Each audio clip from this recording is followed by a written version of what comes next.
ರಾಜ್ಯದ ಶಾಲೆ ಕಾಲೇಜುಗಳಲ್ಲಿ ಹಿಜಾಬ್ ಧರಿಸಲು ಅವಕಾಶ ನೀಡಿರುವ ಸರ್ಕಾರದ ಆದೇಶದ ಬಗ್ಗೆ ರಾಜಕೀಯ ವಲಯದಲ್ಲಿ ಭಾರಿ ಚರ್ಚೆ ಆರಂಭವಾಗಿದೆ.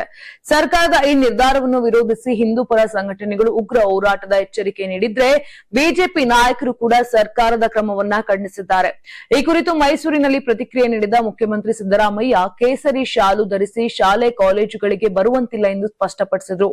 ನೀವು ಸಣ್ಣ ಆಗ್ಬೇಕಲ್ವಾ, ಅದು ಒಂದು ಉತ್ತಮ ಆಹಾರದಿಂದ ಸಣ್ಣ ಆಗ್ಬೇಕಲ್ವಾ. ಪ್ರತಿದಿನ ನಮ್ಮ ಜೀನಿ ಸ್ಲಿಮ್ ನ ಯೂಸ್ ಮಾಡಿ ಯಾವುದೇ ಸೈಡ್ ಎಫೆಕ್ಟ್ ಇಲ್ದಂಗೆ ನೀವು ಸಣ್ಣ ಆಗ್ತೀರಾ.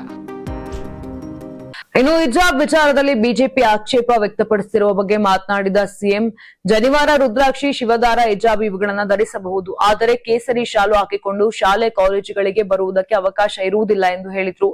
ಯಾವ ಧಾರ್ಮಿಕ ನಂಬಿಕೆಗಳು ಹಾಗೂ ಆಚರಣೆಗಳು ಸಮಾಜದಲ್ಲಿ ಚಾಲ್ತಿಯಲ್ಲಿವೆಯೋ ಅವುಗಳಿಗೆ ಮಾತ್ರ ಅವಕಾಶ ನೀಡಲಾಗುತ್ತದೆ ಎಂದು ಸರ್ಕಾರದ ನಿಲುವನ್ನ ಸಮರ್ಥಿಸಿಕೊಂಡರು.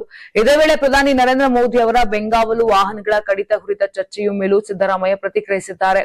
ಮಿತವ್ಯಯದ ಬಗ್ಗೆ ಮೋದಿ ಹೇಳಿರುವ ಕ್ರಮ ಸರಿಯಲ್ಲ. ಇತರೆ ರಾಜ್ಯಗಳಲ್ಲಿ ಏನು ಮಾಡುತ್ತಿದ್ದಾರೆ ಎಂಬುದನ್ನು ಮೊದಲು ಪರಿಶೀಲಿಸುತ್ತೇವೆ, ಬಳಿಕ ನಮ್ಮ ರಾಜ್ಯದಲ್ಲಿ ತೀರ್ಮಾನ ಕೈಗೊಳ್ಳುತ್ತೇವೆ ಎಂದು ಹೇಳಿದ್ರು. ದೆಹಲಿಗೆ ಭೇಟಿ ಹಾಗೂ ಸಂಪುಟ ಪುನರಚನೆ ಕುರಿತ ಪ್ರಶ್ನೆಗೆ ಉತ್ತರಿಸಿದ ಸಿಎಂ, ಹೈಕಮಾಂಡ್ ಕರೆದಾಗ ದೆಹಲಿಗೆ ಹೋಗುತ್ತೇನೆ ಎಂದಷ್ಟೇ ಹೇಳಿದ್ರು. ಇದೇ ವೇಳೆ ನೀಟ್ ಯುಜಿ ಪರೀಕ್ಷೆ ನಿರ್ವಹಣೆ ಬಗ್ಗೆ ಕೇಂದ್ರ ಸರ್ಕಾರದ ವಿರುದ್ಧ ಸಿಎಂ ಅಸಮಾಧಾನವನ್ನ ವ್ಯಕ್ತಪಡಿಸಿದ್ದಾರೆ.